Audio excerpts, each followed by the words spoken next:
भक्ति संचार कराई ज्ञान पथरे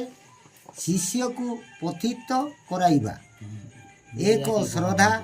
दुई साधु संग, तीन विश्वास, चारि लोकप्रियता, पांच हृदय रे दया, छ निर्विकार हृदय रे रोग क्रोध लोभ न थाए, सात जन भोजन गायन रे प्रिय हुए, आठ निष्ठाव्रत, नौ सत्य रे प्रिय, एक 10 क्षमाशील, 11 परोपकारी, 12 मधुर वचन, 13 सहिष्णुता, 14 दुख व सुख को समान मणे, 15 पर स्त्री को माँ परी देखे, 16 निंदा प्रशंसा